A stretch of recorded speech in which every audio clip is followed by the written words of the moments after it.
आवाज़ी समातुन ताईं radio voice of Sindh London. ज़रई टैक्स और जागीरदार के उन्वान से जाहिदा हिना ने लिखा, पाकिस्तान में ज़रई आमदनी पर टैक्स का निफाज हमेशा से एक पेचीदा और मुतनाज़ा मसला रहा है। 75 साल तक मुल्क का ताकतवर ज़मींदार तबका किसी भी किस्म के ज़रई टैक्स से आज़ाद रहा, जबकि सनतकार, ताजिर और आम शहरी मुख्तलिफ नौइयत के टैक्स अदा करते रहे। अब सिंध हुकूमत ने 2025 के बजट में एक तारीखी कदम उठाते हुए ज़रई आमदनी पर टैक्स आयद करने का फैसला किया है। इस नए कानून के तहत सालाना 6 लाख रुपए तक की ज़रई आमदनी टैक्स से मुस्तस्ना होगी, जबकि 5.6 मिलियन रुपए से ज़ायद आमदनी पर ज़्यादा से ज़्यादा 45% टैक्स लागू होगा। बज़ाहिर ये फैसला मुआशी इंसाफ की सिमत में एक अहम कदम है, लेकिन सवाल यह है कि क्या वाकई बड़े ज़मींदारों को इस दायरे में लाया जा सकेगा, या ये कानून भी इसी तरह की एक और चाल है जिसमें छोटे किसान ही पिसेंगे और जागीरदार बदस्तूर महफूज रहेंगे। ये पहली बार नहीं कि ज़रई आमदनी पर टैक्स का मुतालबा किया गया हो। 2008 में जब मरकज़ में पाकिस्तान पीपल्स पार्टी पीपी की हुकूमत थी और पंजाब में पाकिस्तान मुस्लिम लीग नवाज PML नून की हुकूमत थी, उस वक्त भी ज़रई टैक्स की बहस चली थी। ताहम तब भी उसे सूबाई मामला करार देकर नज़रअंदाज कर दिया गया था।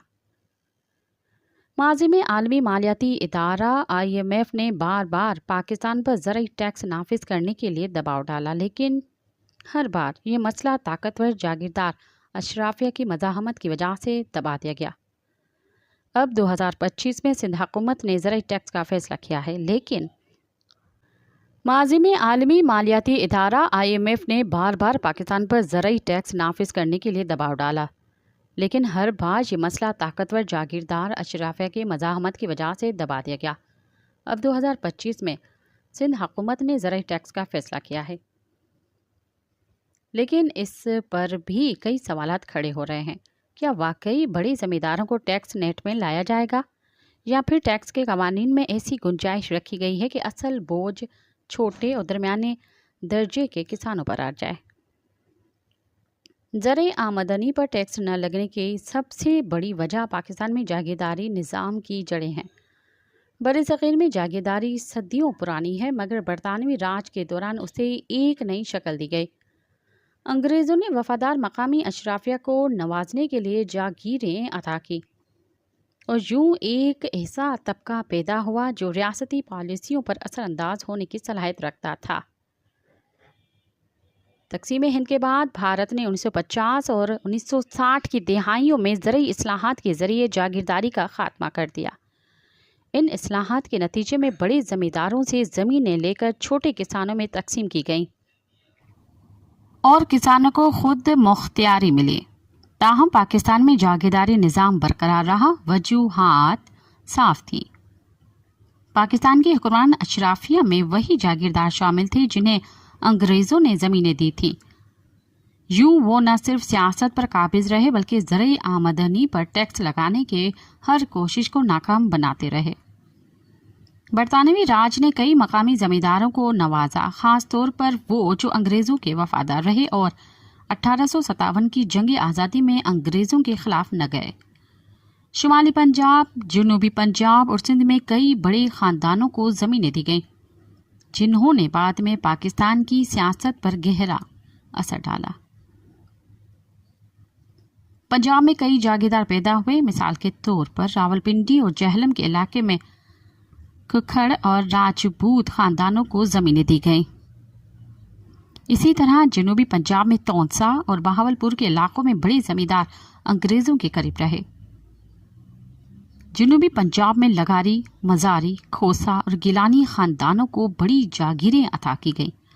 उनमें से कई बाद में सियासत में आए और आज भी पाकिस्तान के ताकतवर सियासतदान उन्हीं खानदानों से ताल्लुक़ रखते हैं। सिंध में तालपुर, जुन्नेजो और पगाड़ा खानदानों को ज़मीनों से नवाजा गया। ख़ास तौर पर अंग्रेज़ों ने पीर पगाड़ा खानदान को ख़ास तौर पर सपोर्ट किया ताकि वो हिंदू ज़मींदारों के असर रसूख को कम कर सके इन ज़मीनों की तकसीम के नतीजे में एक ऐसा तबका वजूद में आया जो मुआशी तौर पर बेहद ताकतवर बन गया। यही वो लोग थे जिन्होंने पाकिस्तान में जागीरदारी को जिंदा रखा और ज़रई इस्लाहात की हर कोशिश को सबूतार किया। अब जब सिंध हुकूमत ने ज़रई टैक्स लगाने का फैसला किया है तो सवाल ये है कि क्या वाकई इन जागीरदारों पर टैक्स लगाया जा सकेगा जो 75 साल से टैक्स फ्री बरात से लुत्फ अंदोज हो रहे हैं। इस कानून का एक बड़ा मसला यह है कि ज़रई आमदनी का हिसाब कैसे लगाया जाएगा। बड़े ज़मींदार अपनी आमदनी को कम ज़ाहिर करने के लिए कई हरबे इस्तेमाल कर सकते हैं, जैसे कि अखराजात ज़्यादा दिखाकर आमदनी कम करना, ज़मीनों को मुख्तलिफ नामों पर तकसीम करके टैक्स की हद से नीचे रखना और किसानों के नाम पर सब्सिडी और मुराद लेकर हुकूमत को धोखा देना। ये सब वो तरीके हैं जो माजी में भी इस्तेमाल किए गए और आइंदा भी जागीरदार उनका सहारा ले सकते हैं।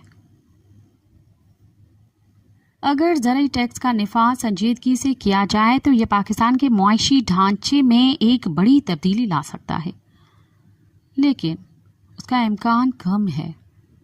उसकी बुनियादी वजह यह है कि पाकिस्तान की सियासत पर जागीरदार तबके की गिरफ्त बहुत मजबूत है। छोटे किसान पहले ही ज़राअत के बढ़ते हुए अखराजात, पानी की किल्लत और गैर मुस्तहकम मंडी की कीमतों से परेशान हैं। अगर टैक्स का निफाज गैर मुनसिफाना हुआ तो असल बोझ उन्हीं पर आ पड़ेगा, जबकि बड़ी ज़मींदार अपने रिवायती तरीकों से टैक्स से बच निकलेंगे। दरमियानी ज़मींदार जो मेहनत करके ज़राअत चलाते हैं वो भी इस टैक्स का शिकार बन सकते हैं, क्योंकि उनके पास बड़ी जागीरदारों की तरह असर रसूख नहीं होता कि वो कवानीन में अपने लिए नरमियाँ हासिल कर सकें। पाकिस्तान में ज़रई आमदनी पर टैक्स लगाने का मुतालबा बरसों से किया जा रहा था, और अगर ये मौसर तरीके से नाफिज हो तो ये एक इनकलाबी कदम साबित हो सकता है। लेकिन अगर इसमें वही पुराने चोर दरवाजे मौजूद रहे तो उसका फ़ायदा सिर्फ बड़े ज़मींदारों को होगा और छोटे किसान मज़ीद मुश्किलात में घिर जाएंगे। असल इम्तिहान ये है कि क्या सिंध हुकूमत वाकई बड़े जागीरदारों को टैक्स नेट में ला सकेगी, या फिर यह कानून भी इसी तरह होगा जैसे माजी में कई कवानीन बने मगर उन पर अमल दरामद ना हो सका। ये मामला सिर्फ एक सूबे का नहीं बल्कि पूरे मुल्क की मईशत और समाजी इंसाफ से जुड़ा हुआ है। अगर ज़रई टैक्स ईमानदारी से नाफिज हो तो पाकिस्तान का टैक्स सिस्टम ज़्यादा मुनसिफाना और मुतवाज़न हो सकता है, लेकिन अगर जागीरदार तबका एक बार फिर अपने ताल्लुकात और इख्तियारात का इस्तेमाल करके इससे बच निकला तो ये सिर्फ एक और मायूसी के सिवा कुछ नहीं होगा। अवाजी समातुन ताई radio voice of Sindh London